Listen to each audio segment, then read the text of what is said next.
মাপ চাইলে দোস্ত পাও ধরেই মাপ চাও। কেসটা সলভ হয়েছে তাহলে নাকি? হ্যাঁ, সলভ হয়ে গেছে আঙ্কেল। অলরেডি আমরা অপরাধীকে ধরে ফেলেছি। ঋতু ঋতু আরে দোস্ত তুই আইছস? একবার পর তো ধরা পড়ছে, আর একটারে ধরতে আইছস। অপরাধী ধরতে আসি নাই। আর তোর খালাতো বোন, সে তো অপরাধী না। ওটা কি করছ তুই? তোর তদন্ত ঠিক আছে? অবশ্যই ঠিক আছে, আমরা তো অলরেডি অপরাধীকে ধরে ফেলেছি।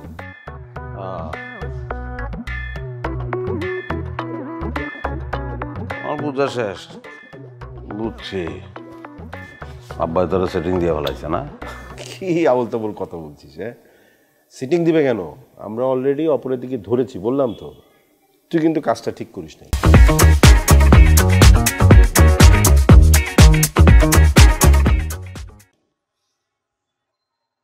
তুই তো বলে যে আর্জেন্টিনা থেকে আসছে, জেনিও তো আর্জেন্টিনা থেকে আইছে।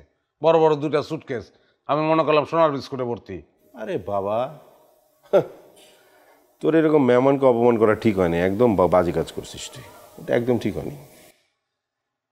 আমারও খারাপ লাগতেছে রে, এমনিতে হার্ট ব্রোকেন একটা মেয়ে। আচ্ছা, আমার কি করা উচিত বলতো? তোর কি করা উচিত সেটা জানি না, কিন্তু আমি সরি বলবো। আমিও কি সরি বললো এবারে? না, আমার মনে হয় তুই হাত ধরে মাপ চাইতে পারিস। না না না, মাপ চাইলে দোস্ত পাও ধরেই মাপ চাওয়া উচিত। আমি পাও ধরেই মাপ চাও, বুঝছিস? কে তুমি? তারপর কি খাবার বলো? বস বসো। না, ওই মিস জেনি, ওনার কাছে একটু সরি বলতে আসছিলাম আর কি, কারণ উনি তো অপরাধ করে নাই।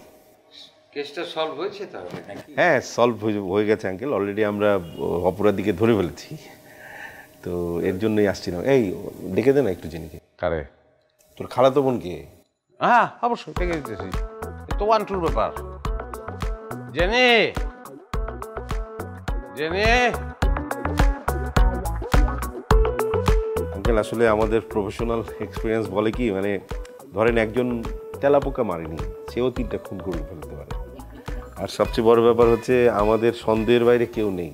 তবে হ্যাঁ, আমরা একটা কাজ করি, সন্দেহ দূর হয়ে গেলে তাকে আবার বলে দিই যে আপনি সন্দেহের মধ্যে নেই, তাকে আশ্বস্ত করি আর কি।